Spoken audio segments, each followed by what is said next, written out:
Hello and welcome to CityWorks, a production of the City University of New York School of Labor and Urban Studies and CUNY TV. I'm Laura Flanders. Every month, CityWorks looks at working people's lives at home or at work in New York and the greater urban landscape.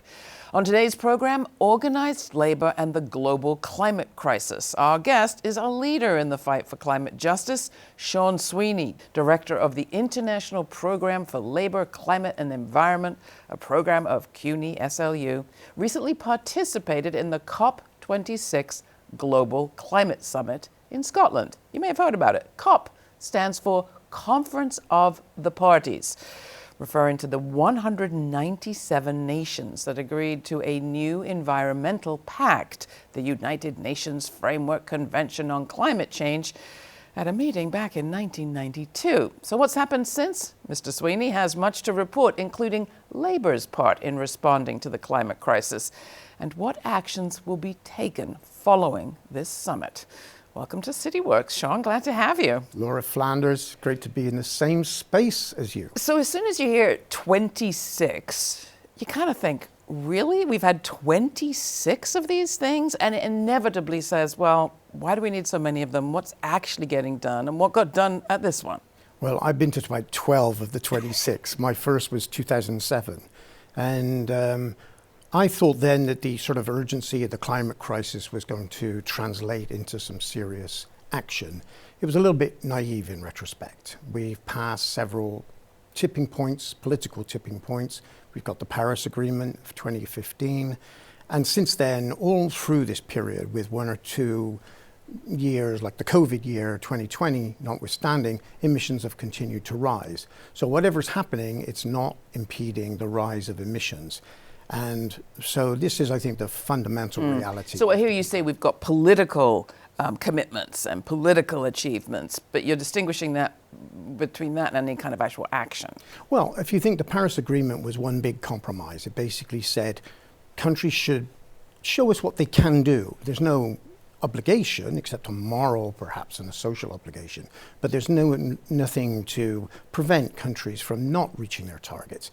And what we've seen is, yes, countries on the basis of a voluntary commitment were willing to say, well, we'll do X, we'll do Y in terms of the percentage of emissions they would either reduce or flatline on their way to 2030. That was Paris. 6 years have gone by. Most of the major economies continue to increase their levels of emissions, and globally that's adding up to a failure from the point of reaching the commitments. So what did those who gathered at COP26 in Glasgow do, and what were they called upon to do? And then we need to talk about who was actually able to be there. Well, it went to, there's a case of sort of collective denial in some respects, because countries were told by the United Nations Framework Convention back in late 2015 to go back and come back with more ambitious targets. They basically tallied up what was called the nationally determined contributions in 2015 and said, even if all of these commitments are met, we're still going to raise emissions to 2030 and beyond when we should be reducing emissions. So please come back 5 years from now with stronger targets. 5 years became 6 years because of COVID. Stronger targets were delivered, but it hasn't answered the fundamental question, is what is going to stop a repeat of the failure of the Paris targets being met? So countries, many of them, 150, have submitted more ambitious targets, including China, India, the United States. The major emitters have done so. Well, targets are all very well, but what about actually changing something? Well, this is where you get to the fundamentals of the dynamics of the system. It's easy to say, well, it's capitalism, stupid. It is. But how do you address the dynamics of growth and accumulation, which comes with a rise in energy use? Every year, energy use rises sort of on an average year between 2 and 3% a year. It's getting slightly more efficient, the use of the energy, but it doesn't stop the fact that there's more and more coal, oil, and gas being burned every year. Year on year, it increases almost without exception. So that's what we've got to confront, and that's the major political task. Now, when they say it's capitalism, I mean, obviously it is. And then you think of capitalism, you think of private business. And, well, it's hard for corporations, I mean, for governments perhaps to police corporations. But there is an awful lot that governments can do. And Joe Biden right now is tying some of his climate work to the purchases and procurement that federal and I think he's hoping it'll be public agencies across the board will adopt. And get all credit to him, he's also tying it to labor, unionization. What else can governments do? And just to underscore it, I mean, are there any countries around the world that are doing well, saying we're only going to buy electric cars for our sector, or we're only going to purchase from unionized plants that are green? Well, that's a couple of questions. I'll try to Yeah. unpack them. I mean, the Biden commitment signifies a shift at the global level. It's not just in the United States. There's a sort of a recognition, without being explicitly stated, that the initial approach, which was to mobilize the private sector, to convince private investors that there was a big money to be made out of addressing the climate emergency, that was the biggest policy failure ever in world history, in my view. Was that a failure to try or failure to be heard? It was an assumption that comes out of the whole, don't want to be overcomplicated about it, but the whole neoliberal agenda in the early 90s was the market can do nothing wrong and governments could do nothing right. So they said, well, look, what we'll do is we'll have incentives for low carbon solutions, and we'll have a tax on carbon emissions. So those two, one was called a stick, the tax, or a carbon price is a tax essentially, and the carrot was incentives for renewable energy, battery storage, etc. That has been a terrible failure. The levels of investment have not been mobilized. So what governments are doing now, and the Biden administration would be one of them, is saying, how do we de-risk investment? In other words, how do we get private companies to commit large volumes of money? But we know, or governments know, the only way they're going to make that commitment if they're guaranteed a return on investment. So this looks like governments accepting that the market is not delivering, but it's actually, in many ways, more dangerous because it's leading to a transfer of public wealth over to private corporations in the name of protecting the climate. Oh, so talk more about that. I mean, I thought it was kind of noteworthy that even this morning as I was driving in my non-electric car, I have to admit, but it's very old. And next time it will be an electric car when I'm paid more, maybe. I'll forgive you, many won't. I heard the Labor Secretary talk about maybe we need a little industrial planning. And I don't think I've heard those two words together coming out of a cabinet secretary for as long as I can remember. No, it's very significant. I think, honest people, regardless of their ideology perhaps, must look at the climate crisis and say, what we've done for the last 30 years is not a problem of lack of political will or lack of ambition. It's a policy problem that we rely on private investment and the profit motive. That, when you take that out of the equation, it actually opens the door for real planning, which doesn't exist under the sort of late capitalist reality of quick returns and press releases and trips to Mars. So even just to unpack it, it's super basic, but if we want to have fewer emissions 10 years from now, there are things we need to do now, and government can play a role in setting us on that course, and not just asking people to follow it, but partnering them in following it and incentivizing them by agreeing to buy stuff, to pay for stuff. That's right. Right? Well, one of the good things about the Green New Deal narrative is it actually asks us to look back in history and say, what was it about the New Deal that was so successful? One of it was the Rural Electrification Administration. It electrified Middle America.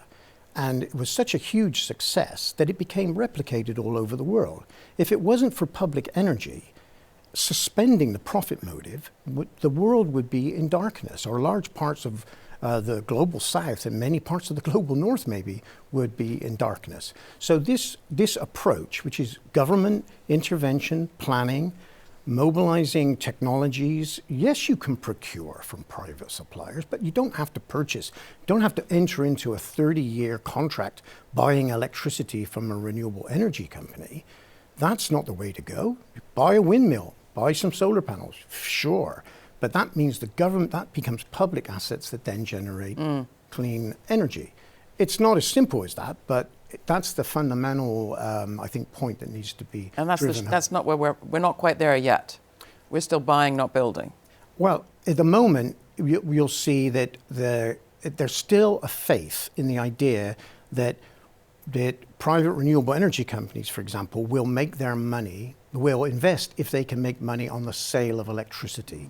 But that is, there's a lot of complicated pieces to this. But the problem with that is you have to have a situation where electricity markets are not volatile. In other words, they need to know what they're going to get.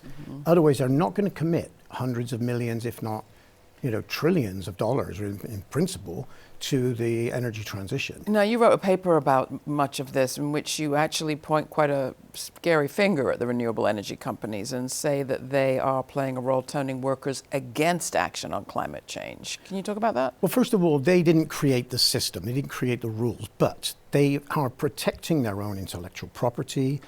Only 4 or 5 countries produce most of the wind turbine generators and the blades. Only 2 or 3 countries totally dominate the solar market, and they don't want to keep it that way. So if someone comes along and says, oh, well, I just came back from Cape Town in South Africa, South African government or the unions, which is their position at the moment, says, well, we'd like to develop a solar industry here or a wind industry here in South Africa.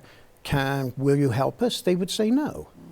But there's a lack of industrial capacity to reach the climate targets. So this has to be resolved on the basis of a global public goods approach. So that's fascinating. So one of the great things about these conferences, whether they accomplish anything else, is that people come together from all over the world. Now, there were real challenges for people to come to Glasgow in the middle of the pandemic with the rise of variants and so on. There was a lot of criticism about particularly who from civil society was able to be there. Can you talk a bit about what happened outside the halls and maybe the roles that unions played? And then I'd love to hear a little bit about how you see the international worker scene on this issue. Well, we got around some of the problems with the South non-participation by using technologies, and that helped. And we also did bring 1 or 2 people from the Global South, from unions in the South. But I think it raises a question, what would the South say if it was in the room? Because at the moment, the narrative has been fixed now for 20 years, which is the North isn't doing enough, it's not giving us enough money, we're not getting the support you promised us. And we could go into detail about that, but it's time consuming. What unions, I think, are trying to do in this is they realize that the decarbonization is a top priority. They understand, the working class are the ones that are going to be affected the most, and particularly the working class of the South. Poor and working people are going to suffer the most. So they understand it's a priority. They also understand, or beginning to understand, that there's been a massive failure at the level of policy, and they hope to push for a new pro-public approach, signs of which are expressing itself at the global level. Around actually the call for a global public goods approach to vaccinations, for example. This has become now quite compelling. Looking at the situation where some of the countries of the global South have only 6% vaccination levels. Why? Because of vaccination apartheid. So I think this has opened up a debate about, well, if a global public goods approach works for vaccinations, why can't it work for low, carbon reducing technologies? Why do we have to have private markets to drive those things? And why can't it be done through public investment? And is this just you asking this question? No, I don't think so. I think, many years ago, almost a decade ago, with the project we have at SLU, Trade Unions for Energy Democracy, we started advocating for control over public energy, reclaiming over energy, in order to drive a planned transition to a low carbon future. It was considered mission impossible then. It's not considered mission impossible now. And so there is growing support for this approach, and that's what we were doing in Glasgow. We were advocating alongside the Scottish Trade Union Congress and other unions, the French energy unions in FNME, CGT, and a bunch of other unions are rallying around a public energy pathway. And we adopted a program called the Trade Union Program for a Public Low Carbon Energy Future, which has got a lot of unions signed on already.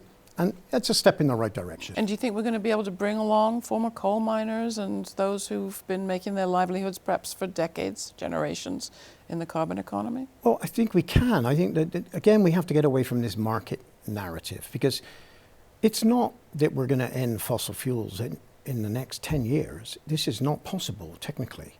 I mean, this is some of the things we have to face up to, that there are huge challenges with turning a fossil-based energy system into one that doesn't generate emissions.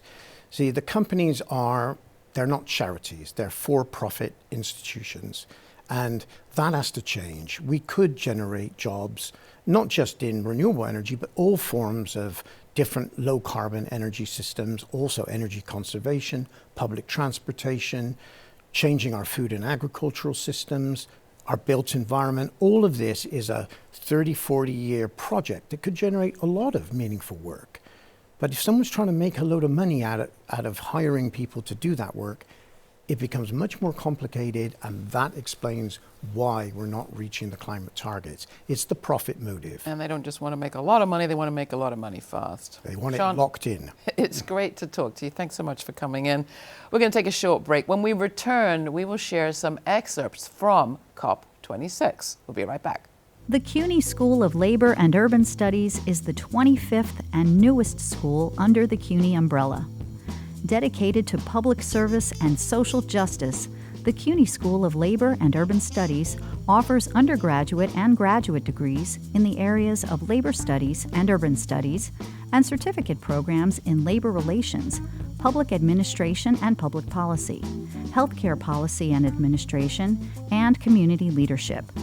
We pride ourselves on being an institution that brings together activists and academics. Find out more at slu.cuny.edu. Organized labor groups from around the globe were present at COP26, the 2021 United Nations Climate Change Conference in Glasgow, and they spoke quite fervently about labor's role in building a just transition to a climate-safe and equitable economy. Check it out. Workers around the world are living the impact of climate change that's getting worse year after year. Droughts, floods and heat waves are affecting lives and livelihoods. 40 years of privatisation and marketisation has led to broken communities, economic inequality and environmental injustice on a planetary scale. We need a just transition based on full employment, high-quality public services and unionised jobs. We want guarantees from the rich countries to deliver the climate finance that they promised in 2009. This shameful situation must end. And we also want more money for climate adaptation and a finance mechanism for loss and damage. And the people are waking up to our government's lack of action. Outside these fences, we've seen striking cleansing workers join hands with our youth climate strikers. And when we join together, the ordinary people who care about the future of our planet, the climate activists, the Indigenous communities, the anti-racist movement, the feminists, young people, trade unionists, and all of us, we are more powerful than you can dare to imagine. So heed our demands, because we are the many and you are the few. Thank you. I think for many, the stories that will be shared today, struggles on the ground by unions against privatization, particularly in the energy sector, are not considered fights against climate change, but these in fact are working class fights that are really rooted in the heart of the struggle against privatization, against neoliberal policy, and against the heart of capitalism that has us bound up in a dysfunctional, destructive, exploitive, and extractive system right now. And so what we're hoping to have today is hear comrades from around the world really share the stories that have been taking place on the ground against the privatization of energy, the strikes, the struggles, and give a chance to these voices to be heard and to be understood as central to the fight against climate change. Oil workers know that fossil fuels are the main generators of CO2 to the environment that is causing climate change. And it is us, workers, who are the most interested in advancing towards energy transition. But we must fight for this transition to be fair, democratic, and with respect for human labor rights, such as the right to work and fair wages. That is why we support the reform to the Constitution of our country proposed by the President, which for the first time includes the concept of energy transition, and which would be a breakthrough in the projection to reduce CO2 emissions into the atmosphere. We cannot continue to rely on procurement and contracting systems like we have in the UK and in Scotland, which is biased in favour of price and profit and takes no real cognizance of social need, of the need for a supply chain within the renewable sector, and the need to support the communities upon which this work relies. So we're clear that in terms of moving forward, we need to have more investment, we need to have more planning, we need to have things that are regulated. And all of that is in stark contrast to the views of some of those at the COP26 last week and this week, who believe in an ideological sense that the free market can solve the current crisis. We do need to have public ownership in order to control the transition, because the old saying is, and it's the old truism is, that you cannot control what you do not own. And therefore, public ownership and common ownership has to be put very firmly on the agenda, not just in terms of energy supply. And sadly, the Scottish Government have stepped back from their previous pledge to have a publicly owned energy company. But it also means having public ownership and common ownership in terms of the supply chain, which is essential for the development of renewables. We must end the fossil fuel economy to save our health. We want to breathe, and we want our communities and patients to be able to breathe too. Clean air is a right that no one should have to forfeit. More than half of the health sector's footprints in the United States is attributable to energy use, primarily consumption of electricity, gas, steam, and air conditioning supply combined with the health sector's operational emissions. Health organizations, public and private, should invest in and advocate for decarbonization of local and national energy systems and the implementation of clean, renewable energy at the local, state, and national levels. In addition, we need to advocate for public ownership of energy so that we can finally put an end to an economy built on fossil fuels. Lastly, it is important to partner with local decision makers, local health and government officials. We have to build strong community allies. Being the most respected profession and dealing daily with confronting the link between health and climate change, nurses have an obligation to be at the table of policy decisions. Thank you. Solidarity from the Oilfield Workers Trade Union in Trinidad and Tobago. I want to make my remarks within the framework of two things very quickly. One, reclaiming the term just transition and going further in calling for a progressive just transition. Secondly, the idea that there has to be a public ownership of energy. They are both interconnected. When we consider the Trinidad and Tobago experience, the government is attempting to hijack the term just transition. The Prime Minister mentioned it in his speech in COP26, but even as they do that, the reality on the ground is that some 30,000 workers have already lost their jobs. We have been between 2015 and 2019, we have seen the closure of the National Oil Company. We have seen the closure of the steel sector. We have seen closures of several petrochemical plants, and they plan to privatize the port, privatize fuel distribution, privatize power generation and distribution.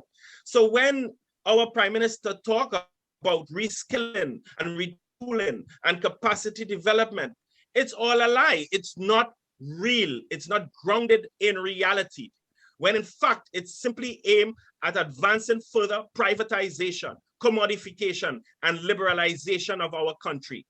Making matters worse is recent discussions with Shell and BP, who are already poised to take completely over our transition to renewable. So what this means is that what is coming is not green growth, but what I call green colonialism.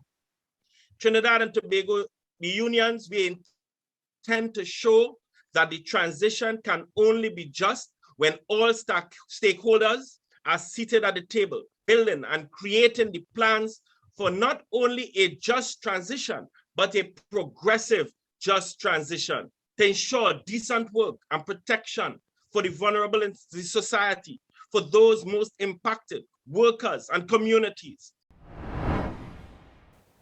That's it for CityWorks. If you have comments or questions, you can email us at cityworks@slu.cuny.edu. For CityWorks, I'm Laura Flanders. Thanks for watching.